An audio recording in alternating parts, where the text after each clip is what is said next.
മഹാനായ സ്വഹാബി തീരുമാനിച്ചു, കലിമ ചൊല്ലി ഇസ്ലാമിലേക്ക് വന്ന അബൂ മഅ്ദൂറയുടെ തീരുമാനമാണ് നബി സല്ലല്ലാഹു അലൈഹി വസല്ലം തങ്ങളുടെ കൈ തട്ടിയ ആ മുടി എന്റെ ജീവിതത്തിൽ ഇനി മാറ്റുന്നില്ല.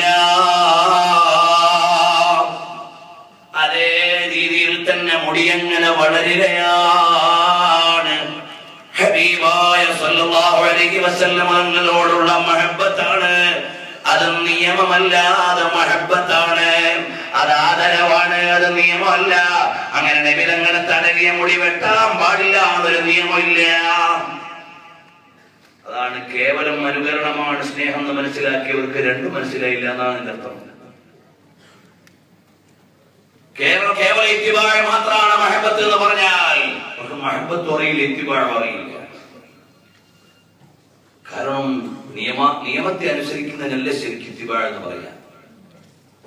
അത് സ്നേഹത്തോടെ ലയിച്ചു ചേർന്ന ഒരു പ്രത്യേക അവസ്ഥയാണ്.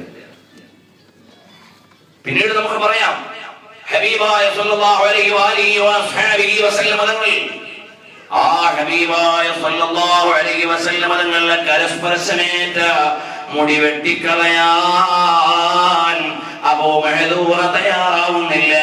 ആ നീണ്ട മുടിയോടെയാണ് മറമാടിയതെന്ന് ആധുനിക സൗദിയിലെ പുതിയ എഴുത്തുകാരനായ ആയിദുൽ ഖർനിയും എഴുതി വെക്കുകയാണ്.